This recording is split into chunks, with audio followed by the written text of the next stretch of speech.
मेरा चैलेंज है, CCTV footage counting centre का मैं 100 ऐसे देता हूं आपको एसी, इलेक्शन कमीशन 10 रिलीज कर दे। मैं आपको कंप्लेन का कॉपी देता हूं जहां पे 17C में जो ईवीएम रिकॉर्ड हुआ था और जो काउंटिंग टेबल में जो ईवीएम आया है दोनों गलत अलग मशीन है, सीरियल नंबर मैच ही नहीं कर रहे। 90% मशीन्स वेर 92%, 93%, 95% चार्ज। ये कैसे संभव है? सबका प्रोटेस्ट करने का हक होता है और किस तरीके से वो प्रोटेस्ट करेंगे वो उनका अधिकार है। अब जो कॉम्पिटेंट अथॉरिटीज है उनको क्या करना चाहिए वो तय करेंगे। उन्होंने, ममता जी ने साफ बताया है कि जिस तरीके से चुनाव में लूट मचाया गया है, हम हारे नहीं है, पर जिस तरीके से लूट के हराया गया, मैं आपको मतलब सुबह से मैं ऐसे 100 कैंडिडेट से बात कर चुका हूं जो मुझे कह रहे हैं कि 17C फॉर्म पहले भी कहा हूं, मैं फिर कह रहा हूं कि ईवीएम, जो ईवीएम में वोट होता है वो शायद ना मैनिपुलेट हो, लेकिन ईवीएम्स कैन बी रिप्लेस्ड। तो बहुत जगह से हमारे पास फीडबैक आया है और ये रिटर्निंग ऑफिसर को काउंटिंग वाले दिन पे जमा भी दिया गया है कि जिस ईवीएम पे वोट हुआ है जब उसको काउंटिंग टेबल पे मैच कर रहे हैं तो सीरियल नंबर 17C के साथ मैच ही नहीं कर रहे। ऐसे 10 ईवीएम कल्याणी से आया है, मेमरी से आया है और इनका सारा चिट्ठी जमा हुआ है। ऐसे 100 काउंटिंग सेंटर्स है, 100 एसीज है जहां पे आप अगर कोर्ट में जाओगे, चैलेंज करोगे तो 2 बजे के बाद सारे काउंटिंग एजेंट्स को हटा दिया गया, मार के भगा दिया गया और वो सारे सीसीटीवी फुटेजेस में रिकॉर्डेड है। आप मुझे बताइए 2 बजे तक जहां पे 90%, 80% काउंटिंग कंप्लीट होना चाहिए, आप कल टाइम स्टैम्प देख लीजिए इलेक्शन कमीशन का, दोपहर को 2 बजे तक, 2:30 बजे तक सिर्फ 4 राउंड काउंटिंग हुआ था और 20 राउंड बाकी है, कहीं 24 राउंड बाकी है, कहीं 25 राउंड बाकी है, कहीं 18 राउंड बाकी है। मतलब 10%, 15% आपने काउंटिंग करके वो लीड दिखा दिया और माहौल ऐसा बना दिया मीडिया के सहायता से कि ये दिखाने के लिए कि बीजेपी जीत चुकी है। और जोर जबरदस्ती, वहां पे कोई स्टेट का आदमी था नहीं। आप जिसको बिठाए काउंटिंग ऑब्जर्वर सेंटर का आदमी है, माइक्रो ऑब्जर्वर सेंटर का आदमी है, रिटर्निंग ऑफिसर इलेक्शन कमीशन ने बिठाया है, स्टेट के आदमी को हटा के अपने खास लोगों को बिठाया है। अच्छा, जो गार्ड कर रहे हैं दे आर पैरामिलिट्री फोर्सेस। तो सारे सेंटर के लोग, स्टेट का कोई है ही नहीं। मतलब पूर्व मेदिनीपुर में मैं आपको बता रहा हूं कि सुप्रीम कोर्ट का जो ऑर्डर था कि randomization rule should be implemented in letter and spirit, जहां पे स्टेट और सेंटर का एम्प्लॉय दोनों होना चाहिए, वहां पे खाली सेंटर के एम्प्लॉयज थे। ऐसे कई काउंटिंग सेंटर्स है।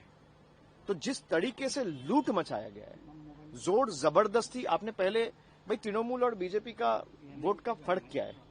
32 लाख, 30 लाख को तो आपने पहले ही वोटर लिस्ट निकाल दिया, 7 लाख नए वोटर्स ऐड किए, 10-15 लाख आपने काउंटिंग में मैनिपुलेशन किए। अगर भाई जनता के राय के ऊपर आपको भरोसा है तो आप सबको रखिए काउंटिंग सेंटर में, सबको वोट करने का ताकत दीजिए। लेकिन पीएम, आपको दिक्कत क्या है? सर पीएम ने तो कहा ये बंगाल का जनादेश है, तो क्या ये बंगाल का जनादेश आप नहीं मान रहे हैं? नहीं, अगर जनादेश है तो भाई आपने देखा ना, काउंटिंग सेंटर से तृणमूल के लोगों को भगाया गया मार के। वो सारे सीसीटीवी फुटेजेस रिलीज करे। भाई इलेक्शन कमीशन कुछ भी करता है तो आप लोगों को मीडिया में दे देता है रिएक्शन व्हाट्सएप ग्रुप में, तो सीसीटीवी फुटेजेस रिलीज कर दे कि काउंटिंग सेंटर में नहीं हुआ है, हम मान लेंगे जनादेश है। मेरा चैलेंज है, सीसीटीवी फुटेज काउंटिंग सेंटर का मैं 100 ऐसे देता हूं आपको एसी, इलेक्शन कमीशन 10 रिलीज कर दे। काउंटिंग सेंटर का पूरा दिन का सीसीटीवी फुटेज, खास करके 12 बजे के बाद से 6 बजे तक का, 6 घंटा का रिलीज कर दे। मैं आपको कंप्लेन का कॉपी देता हूं जहां पे 17C में जो ईवीएम रिकॉर्ड हुआ था और जो काउंटिंग टेबल में जो ईवीएम आया है दोनों अलग मशीन है, सीरियल नंबर मैच ही नहीं कर रहे। मैं देता हूं आपको, चिट्ठी भेजता हूं मीडिया ग्रुप में अभी। और ये आज मैं नहीं दे रहा हूं, कल हमारे काउंटिंग एजेंसी आरओ को दिया है, जहां पे मान लीजिए वोटिंग मशीन्स जो पूरा दिन आप ये कैमरा यूज कर रहे हो, बूम यूज कर रहे हो, भाई इसको आपको चार्ज तो करना पड़ता है। 12 घंटा मशीन यूज हुआ है, जिसका चार्ज खत्म हुआ 50%, 55%, 59%, 60%, 90% मशीन्स वेर 92%, 93%, 95% चार्ज। ये कैसे संभव है? तो जनादेश है तो आप ये सार्वजनिक कर दीजिए, हम मान लेंगे जनादेश है। और जनादेश चाहे तृणमूल को 80 सीट मिले, 8 सीट मिले, 100 मिले, 150 मिले या 2 मिले, भाई हम वो सर झुका के लोग जो आदेश देंगे हम वो मानेंगे, और लोकतंत्र का यही खासियत है।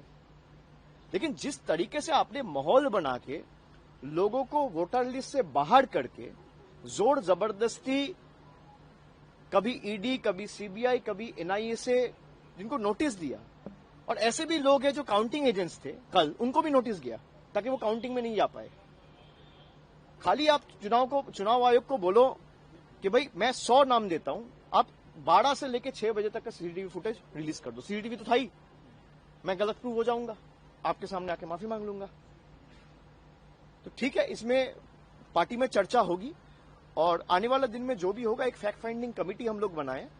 जिस तरीके से हम लोगों के ऊपर टॉर्चर किया जा रहा है, जाके पार्टी ऑफिस तोड़े जा रहे हैं, घर में घुस के मारा जा रहा है, हर जगह पे आपने देखा है। कल रात भर हम लोगों के पार्टी वर्कर्स के ऊपर जिस तरीके से अत्याचार हुआ है, मैं सबको यही कहूंगा कि तृणमूल के जितने भी सैनिक हैं, आप एकदम स्ट्रांग रहो, पार्टी आपके साथ डट के खड़ा है, और जहां तक हमें जाना पड़े हम आपके लिए जाएंगे। और इसीलिए एक 12 मेंबर्स का फैक्ट फाइंडिंग कमेटी बनाया गया है। 3 टीम अलग बनी है, जिसमें 4-4 मेंबर्स रहेंगे, और परसों से ये विजिट चालू होगा। कल आपको डिटेल ब्रीफिंग इसके ऊपर मिल जाएगी।